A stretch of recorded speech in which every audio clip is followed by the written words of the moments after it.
విజయవాడలో పునుగులు ఎప్పుడైనా ట్రై చేశారా? నాకు విజయవాడ పునుకులు చాలా ఇష్టం యాక్చువల్లీ. ప్రమోద్ ఇంటి దగ్గరే ఉండేది. ఒక సమ్మర్ హాలిడేస్ ప్రమోద్ నేను best friends, cousins and best friends.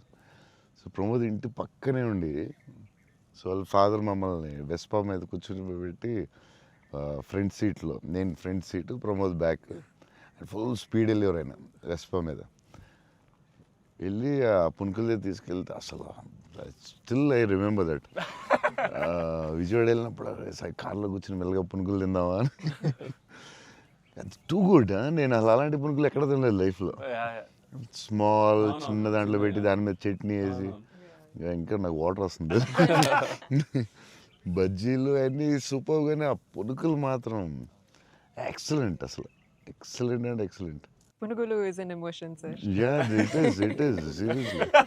Every ఒక ఊరికి ఒక ఫుడ్ ఏదో స్పెషల్ ఉంటుంది కదా, దాని ఇంకా వాటర్ వస్తుంది. టూ గుడ్ అసలు. మళ్ళీ అలాంటివి ఎప్పుడు తినలేదు. సో విజయవాడ దారిలో వెళ్ళినప్పుడు, షూటింగ్ వెళ్ళినప్పుడు అక్కడ ఆకి పునుకులు తిందామంటే, నేను అన్ని నైట్ ట్రావెల్ చేస్తాను. ఇప్పుడు నైట్లో పునుకులు ఉండవు కదా బా అనుకున్నాయి మళ్ళీ. అన్న మా అందరికీ బుజ్జిగాడ్ అనేది అసలు ఐకానిక్ అన్న, ఎమోషన్. కానీ నేను మిమ్మల్ని కలిసినప్పుడల్లా ఇది చెప్దాం అనుకున్నా, నాకు ఏక్ నిరంజన్ ఫేవరెట్ అన్న. నాకు నిజంగా ఏక్ నిరంజన్ అంటే పిచ్చి. ఎందుకంటే చోటు క్యారెక్టర్లో యాటిట్యూడు, అది అది అదొక ఇర్రిప్లేసబుల్ యాటిట్యూడ్ అన్న. చాలా అండర్ రేటెడ్ జెమ్ అన్న ఏక్ నిరంజన్ అనేది. అంటే మీ డ్రెస్సింగ్ ప్యాటర్న్ అయి ఉండొచ్చు, నాకు చాలా ఇష్టం అన్న. మీరు ప్లెయిన్ షర్ట్ వేసి, టోన్ డెనిమ్ వేసి, కింద స్నీకర్స్ వేసారు అప్పుడు. అండ్ అది అసలు, అండ్ హ్యాండ్ కప్స్ ఉండేవి. మీరు బౌంటీ అంటారు కాబట్టి దాంట్లో. సో అది అసలు ఐకానిక్ అన్న. అండ్ పర్టికులర్గా మీ డైలాగ్ డెలివరీ, ఆ సినిమా అసలు నాకు పిచ్చి అన్న సినిమా అంటే. సో నాకేమనిపించింది అంటే, బేసిక్లీ మీవి చాలా డైలాగ్స్ ఉంటాయి కదా. ఫర్ ఎగ్జాంపుల్ దాంట్లో పర్టికులర్ నాకు చాలా ఇష్టమైంది, నన్ను ఇలా కొట్టే దమ్మెడికైనా ఉందా, లేకపోతే మళ్ళీ నేనే ట్రై చేయాలి. అది నాకు పిచ్చన్న. అంటే ఆ యాటిట్యూడ్ అది మ్యానుఫ్యాక్చర్ చేయలేము అన్న, it has to be there. And నాకేమనిపించిందంటే, నాకు చాలా హ్యాపీగా ఉంది నేను ఏక్ నిరంజన్ చెప్తుంటే.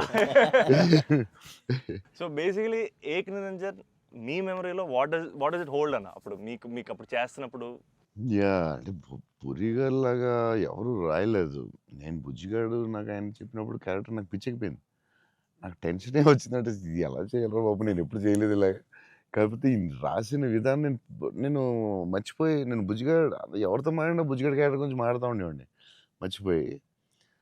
అంటే సూపర్ ఎక్సైటెడ్ నేను అసలు బుజ్జిగాడు క్యారెక్టర్ గురించి. సో పూరి గారితో ఆయన క్యారెక్టరైజేషన్ మళ్ళీ ఎవడో లేడు అలాంటి అని నేను నెక్స్ట్ యాజ్ ఏక్ నిరంజన్ చేసాం. నువ్వు చెప్పిన డైలాగులన్నీ చెప్తుంటే అసలు నాకు ఆయనలో ఎవడు రాయలేడు. It's his writing, the character designing, what Puri garu అలా ఎవడు లేడు ఇండియాలో, వరల్డ్లో లేడు. అదొక డిఫరెంట్ మనిషి అది. ఆ క్యారెక్టర్ ఆయనే రాయగలడు, మళ్ళీ రాయకపోయినా ఆయనే ఎవడో ఇమిటేట్ చేయలేడు. సో నువ్వు అంత స్ట్రాంగ్ డైలాగ్ ఒక యాక్టర్ చెప్తే న్యాచురల్గా వచ్చేస్తుంది అంతే. మీరు దాంట్లో సోనూ సూద్ దగ్గరికి వెళ్ళినప్పుడు కూడా సూపర్ ఉంటుంది. ఎవరైనా కొట్టారంటే, సార్ ఐఎమ్ చోటు, నేనే సార్ కొట్టాను. నాకు ఏక్ నిరంజన్లో చాలా ఫేవరెట్ ఏంటంటే, ఏడుస్తూ ఉంటాడు కదా, ఏంటి మగవాళ్ళు ఏడుస్తారా అంటే, ఎవడన్నా ఏడుస్తాడు. అది భలే రాసేది అనిపించింది ఆయన. అది నువ్వు అన్న డైలాగ్, లైక్ విలన్ డైలాగ్స్ కూడా చాలా బాగుంటాయి ఆ సినిమా. దాన్ని దబాంగ్ ఘాట్లో కూడా పెట్టారు ఏక్ నిరంజన్ డైలాగ్స్ తీసుకెళ్ళి. సోనూ సూద్ ఫోన్ చేసి పూరి గారికి, can I use it in ఒక హిందీ ఫిల్మ్లో యూజ్ చేస్తారంటే, ఈయన కూల్ కదా చేసుకోమన్నారు. దబాంగ్లో కూడా పెట్టాడు హీరో, అది ఎవరా విలన్ సేమ్ సోనూ సూద్ గారు చెప్పినట్టు. సేమ్ సోనూ సూద్ ఆయన ఫోన్ చేసి అడిగి పెట్టాడు. Super super. ఆయనలో ఎవడు రాయలేడు అంతే, ఇంకా అంతే. మీరు స్టైలింగ్ ఎలా డిసైడ్ చేస్తారన్నా? అంటే ఈ క్యారెక్టర్కి ఇది సెట్ అవుద్ది అని. బికాజ్ ఎవ్రీ ఫిల్మ్ డార్లింగ్కి లూజ్ షర్ట్ లేదు సార్. ఛత్రపతి టైంలో 2 బటన్స్ చెప్పేసి ఆబ్వియస్గా షెల్ ఉంటుంది. సో ఈచ్ క్యారెక్టర్ మీరు వేసుకున్న ప్రతి సినిమాకి, అఫ్ కోర్స్ సాహోకి there was something else. How do you decide on that? డెఫినెట్గా డైరెక్టర్ అండ్ కాస్ట్యూమ్ డిజైనర్ కూడా, బట్ ఏదో ఒక ఎఫర్ట్ పెట్టాలి ఒక సినిమాకి అనేది కొంచెం పుష్ చేస్తాను నేను కూడా. సో బాస్కిన్ అప్పుడు డార్లింగ్ అప్పుడు అడిగాం, అది ఏం చేద్దాంరా, ఇది ఫస్టే రిస్క్ చేస్తున్నావు లవ్ స్టోరీ, ఇది ఆడాలి ఎలాగన్నా, కానీ కన్నా కనుక కాన్ఫిడెన్స్, కానీ నేను ఛత్రపతి లవ్ స్టోరీ చేస్తే చూస్తారు లేదా టెన్షన్ ఉంది. సో సరే ఇది కొంచెం జాగ్రత్త చేయాలిరా, మన రిస్క్లు వద్దు, ఆల్రెడీ ఒక రిస్క్ చేస్తున్నా వద్దు అని ఆడు ఒక డ్రెస్ ఏదో చూపించాడు. చూపిస్తున్నాడు వేరే డిఫరెంట్. ఈ లూజ్ డ్రెస్ ఏంట్రా బాగుంది అన్నాను. ఇచ్చేద్దామా డార్లింగ్ అన్నాడు బాస్కి. అంటే కొంచెం రిస్కే కానీ వెళ్ళిపోదాంరా అన్నాను. చేసేద్దాం డార్లింగ్, బాగుంటుంది, నీ హైట్కి బాగుంటుంది అన్నాడు. నువ్వు కాన్ఫిడెంట్గా ఉన్నావు కదా అని.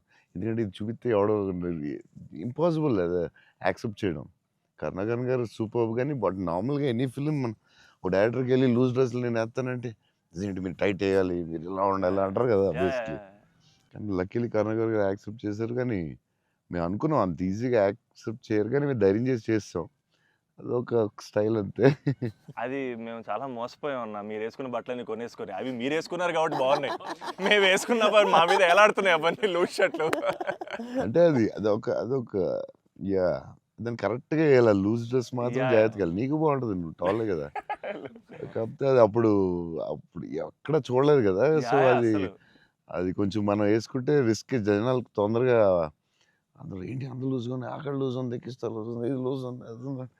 కావాలని దానికి ఒక క్యారెక్టర్ పెట్టాం. Yeah. ఆ లూజ్ జారుతా ఉంటే Yeah. బస్కి ఒకటి జారి ఇలా పెడదాం, దాన్ని లేపుతా ఉంటాను, ఒకటి ప్యాంట్ లేపుతా ఉంటాను.